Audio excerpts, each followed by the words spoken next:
Come on in, guys. Come on in. Come on in. Haters, come in with your laughs. Come in, start laughing at us. I understand. It's all good. Them goddamn Clippers let me down. We're gonna be talking about this loss. I ain't gonna be on here for too long because there's only so much pain and punishment I can take. But I said, let me go ahead and be a good sport and show up when we win and show up when we lose. So let's get into this damn show and talk about what the hell we just saw take place on the basketball court. Make sure y'all check in. Let us know where you're coming in from. Let's give it a few minutes for everybody to catch up to this live and talk about these damn Clippers. Yeah, get your laughs in, man. I'm here. I'm here. I'm here. How y'all doing? How y'all doing? Come on in. Shout out to Australia. Shout out to DC, Texas in the house, Las Vegas. Mavs in 5, Lakers in 6. Oh, man. They didn't even wait one whole minute. They already throwing shots at me. San Diego checking in. Tennessee, Puerto Rico, Dominica.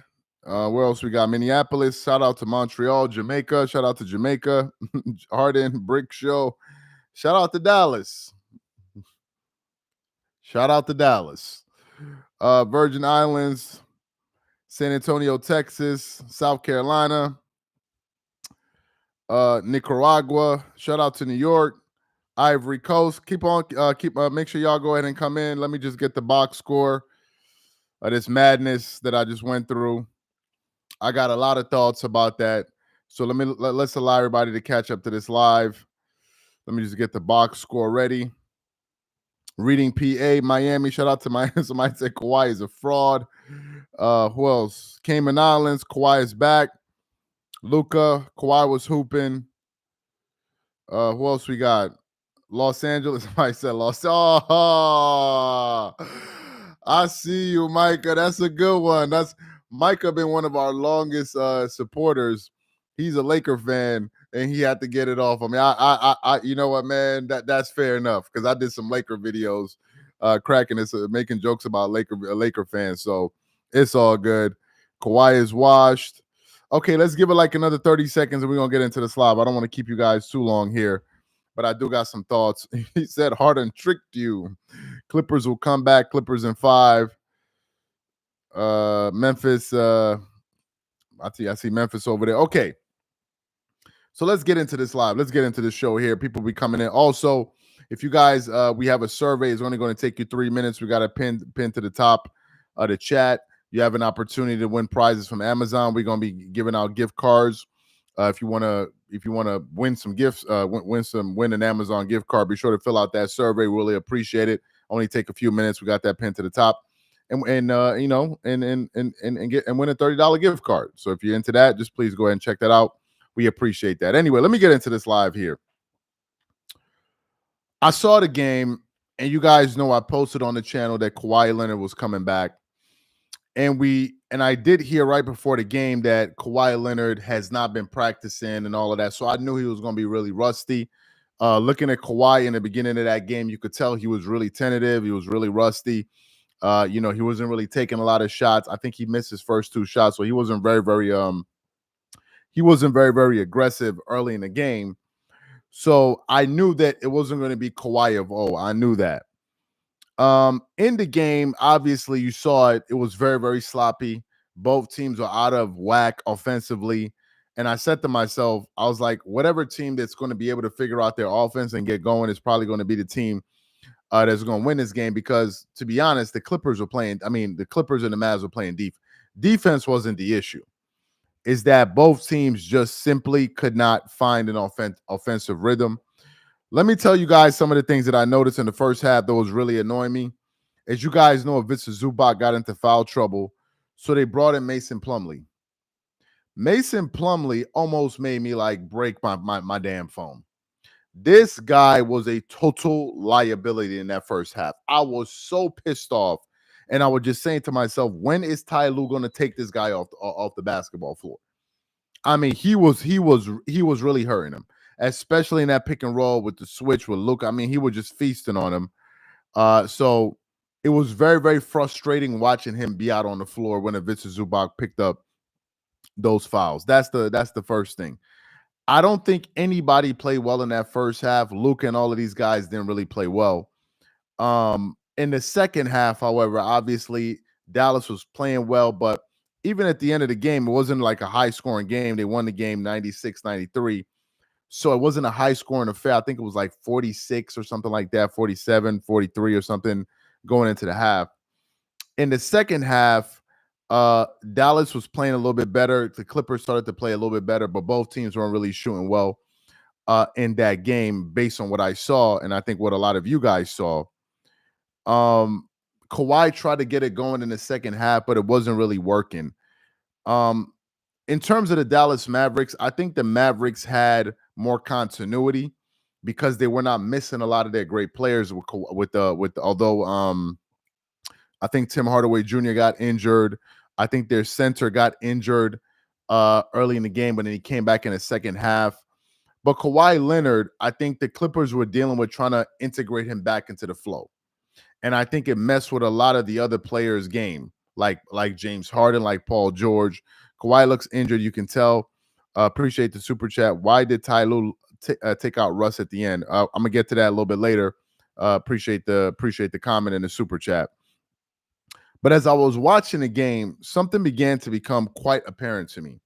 Number one, I think the Clippers were overpassing in that game. Many times they had an open shot and they passed the ball. They kept on overpassing the ball. I thought they did that way too often, passing up good shots to try to get a great shot, and then you wouldn't get that great shot. So I thought that was a mistake. That's something that really bothered me. Overall, there was something that really, really I noticed as well, which was Luka Doncic was torching the Clippers on those switches with Ivica Zubac. He was hunting for Ivica Zubac. He was hunting at certain times for James Harden, and he was hunting at certain times for Norman Powell. Luka had a lot of success, and I think Ty Lue finally decided to make the adjustment to start doubling him. And once he started doubling him, they started blitzing him and getting the ball out of his hand. And basically they were saying, let's have somebody else beat us, right? And on certain cases, it worked for the Clippers, and in other cases, it didn't. But eventually, Ty Lue had to make an adjustment, and I think we saw that. But Luka Doncic is a great player, so eventually he got loose, and he was going to make shots. Eventually, he's a great offensive player. Like, he's a very, very good offensive player. Let's try to get the likes up to 100 likes, guys. So ultimately, he got going. But at the end of the game, my main takeaway from this loss is I think the Clippers have too many chefs in a damn kitchen. Too many. I think that the Clippers have not really established a pecking order on this team.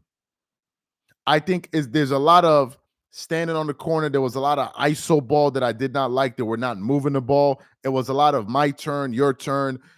Paul George would get the ball, dribble, try to make something out of that. Then Kawhi Leonard would do the same. Then James Harden would do the same. They were not really moving the ball a lot. And you could tell that the Clippers still don't have a definitive hierarchy in their offense, because if I'm looking at the box score, if I just give you guys the shots, Kawhi took 17. Paul George took 14. Ivica Zubac took 12. James Harden took 14. And Norman Powell took 10. The shots are way too spread out. And I think with this type of offensive scheme, you're forcing these guys to be very, very efficient. But some of these guys are rhythm players. Paul George needs to get a rhythm.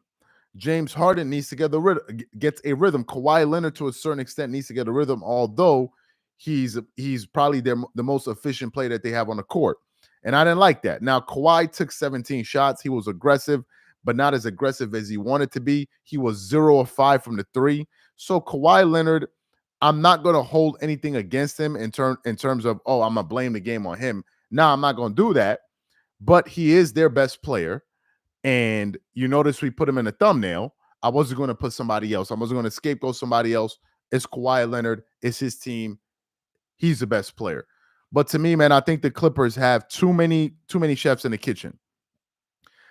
If you look at game one, there was a real flow. It was James Harden, it was Paul George, and then everybody else can cook. The same with the Mavs. It's Luka Doncic, it's Kyrie Irving, and then everybody else, we can get that third score from various places. In the case of the Clippers, I didn't see that. I did not see that. Another thing I did not like was the Clippers didn't have that same energy and intensity. I think that once they saw Kawhi Leonard come out, I think that they relaxed. And they were like, we got Kawhi. Not thinking of the fact that this dude is not 100% back yet. The dude hasn't played since March 31st. So his rhythm, his timing, and all of that is off. Let's give the Dallas Mavericks some credit. That was a mature win. A very, very mature win for the Dallas Mavericks. Very, very mature, if I'm being honest with you. Because they lost game one. It stung. They vowed to come back and get refocused, play better defense, and they took game two. Kudos to them. You got to tip your hat. You got to tip your hat off to the Dallas Mavericks. They play pretty well. And they deserve that victory because they outplayed the Clippers. Looking forward into this series, man, I think that I have confidence in the Clippers that they can go into Dallas and steal a game. I have the confidence that they can do that. But based on the way that they were playing and based on the way that they looked as a team offensively and their offensive flow, I'm not very confident in the Clippers right now. Kawhi Leonard is 100% not back. But I would rather have him on the court and him starting to get some reps on the court than not have him at all. So eventually, the Clippers are going to have to go through the growing pains of bringing Kawhi Leonard back. So I'm cool with that. What are my thoughts about the Clippers and Mavs series moving forward? I definitely think that the Clippers can win game three, but I think it'll be very, very hard. Going back to Dallas with that loud crowd, I think it's going to be very hard unless the Clippers come out with a lot more intensity and they make shots. But both teams shot horrendously. If I'm looking at the box score, the Clippers for the game, they shot, think about this. They shot 36.8% from the field. Think about that for a second. The Clippers shot 36.8% from the field. They shot 26.7% from the three. On the other hand, the Mavericks shot 42%. And they shot 42% from the three. I think the difference in this game was a three-point shot. Because if I look at turnovers, the Dallas Mavericks had 13. The Clippers had what? They had 13. The Clippers had 8. So 5 less turnovers. They lost by 3. But I think the 3-ball really kept Dallas alive. The Clippers only made 8 out of their 30 attempts. The Mavs made 14. So they made 6 more threes. And that really, really helped them. If you look at the Clippers starters, only 2 players made threes. Paul George made 2 threes. James Harden made 2, but James Harden was 2 of 10. So the Clippers starters were horrendous. Kawhi Leonard was 0% from the 3. Terrence Mann was 33% from the 3. Russell Westbrook shot 33%, but he only attempted 3. So the Clippers didn't play a really good game. I think this was a defensive slugfest. Obviously, that game could have gone either way, but I posted it maybe an hour and a half ago, maybe an hour ago. I thought that the Clippers were going to lose. I just had the feeling that they were. I've watched a lot of their games, and whenever they come out looking like this, rusty, sloppy, making sloppy passes, their offense isn't really flowing well. I had the feeling that they were going to lose, and that's exactly what happened. So right now the series is 1-1. How do I see this series going? Do I think the Clippers can win this series? Yes, I do. I think the Clippers can win this series, but I think that game 3 is a must win for the Clippers. A must win game for the Clippers. Must win. They must, because if they go to Dallas and drop both games to the Mavs, you're now telling me that they got to go out there and win 3 straight games. That's going to be pretty hard. Now, I get they will be coming back to LA. They'll be back on their home court, but it's going to be very hard. This Clippers-Mavs series has gone 7. I think the Clippers-Mavs series has gone 7. Is it? I know it went 7 the last time they played in 2021. Did it go 7? Did the Clippers-Mavs go 7 in 2020? Let me know in the comment section. Did the Clippers-Mavs go 7 games in 2020? I think they won 6. I think they won 6 games. Right, they won 6 games. They won 6 games. I think they won 6 games. Yeah, so it went 7 last year. I mean, last time they played, it went 7. So it's always been kind of a close series. It could go 7 again, but a lot of things will need to change for the Clippers, man. And one of those things needs to be Kawhi getting a rhythm, and number 2, there needs to be a better offensive flow. The Clippers had a much better flow in game 1 because you had one less star to accommodate. So all of those shots that James Harden got, that Paul George got, they now had to share them amongst Kawhi Leonard, with Kawhi Leonard. And that's why I think there was way too much overpassing in this game. Way too much. So can this series go 7? Yes. Do I still think the Clippers can win this series? Yes. Is it going to be very hard? Absolutely. But I think the only way the Clippers win this series, the only way they do it, is that they need to win one of those games. They need to split one of those games in Dallas. If they do not split one of those games, it's a wrap. Oh, shout out to the Pull Up. Okay, Pull Up here.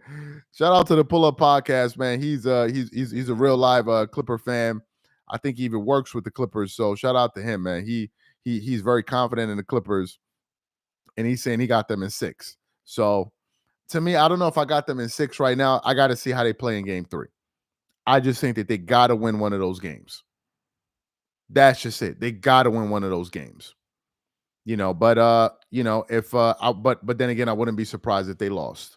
The Mavericks are a very good team, especially defensively. And I got to give Luka Doncic some love. Luka Doncic is not known as a defender. He's not. But in this game, Luka was playing defense. He was getting blocks. He was getting deflections. He was fighting for loose balls, loose rebounds. Luka played defense in this game. So I got to give Luka Doncic some credit. I also got to give Kyrie Irving some credit. Kyrie Irving took it upon himself to play defense on James Harden for the majority of that game. PJ Washington, somebody just mentioned him. He played very good defense. He played a great all-around game. If I look at PJ Washington, I think he had 18 points. He hit 3 or 4 3-pointers, which is very, very big. He hit 70% of his free throws. Derrick Jones Jr. played well. He got you 10 points. I mean, the Mavericks starters basically won that game. Luka had 32, 9 and 6, with only 3 turnovers.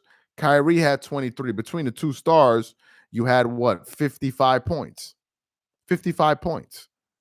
Between Kawhi Leonard and Paul George, you had what? Paul George had 14 points. No. Sorry. He had 22 points. Okay, so they had about what? 30-something points. 37 points between the two of them. So Luka and those guys really picked up the scoring, but PJ Washington had 18 and the other guy had 10. So their starters really play well. On the other hand, the Clippers were totally out of a rhythm. But we're going to have to see, man. We're going to have to see. But I think it's going to be tough. And God forbid the Clippers get eliminated. If they get eliminated, man, the only team I'm rooting for in the West now is Denver, because that's the only team I want to root. I'm not rooting for the Wolves. I'm not going to root for the Suns. I'm not going to root for whoever else is left. That'll be the only last team that we got. So let's see what happens. It's good to see them back. Tough game, tough loss. I said I was going to show up regardless. If the Clippers win or lose, I'm going to show up. So thank you guys for being a part of this live. Also, please make sure you fill out that survey. That had to have an opportunity to win some Amazon gift cards is only going to take you about 5 minutes. Somebody said Lakers in 8. Hold on. Did you just say Lakers in 8? Is that what he said? The Clippers have to do a better job at hiding Harden on defense. Yeah, but you're just going to have to live with the fact that he's on the court, because if you hide him, you can only hide him behind so many people. You have a Ivica Zubac who's already an issue with those switches on those screens. So how you're gonna hide what? Ivica Zubac and Harden is hard. Harden is just going to have to make the decision to play defense. And the Clippers are just going to have to live with the results. If James Harden cooks them, he cooks them. And that's just going to be it. Right? Now, I think they have to double Luka. I think they have to double Luka. They must, because if they don't double Luka, what is going to happen is Luka is going to average 35 to 40 points a game this series, because he is killing the Clippers with those switches with Zubac. He is destroying them. He's destroying them. And you saw when he got into a rhythm, the minute he got into a rhythm, he was like, all right, bring Paul George. And he started hitting tough shots. They have to. That game plan is the only game plan. It's the only game plan. So we're going to have to see how it goes. Tough loss. But let's see how they bounce back in game 3. And hopefully the Clippers will be able to dig out a good win in game 3. But it's going to be tough. So these are my thoughts, man. Appreciate you guys for being a part of this live and supporting the channel for all this time. We appreciate that. And y'all go ahead and have a good night. Appreciate you guys for being a part of this. Y'all have a good one. Peace.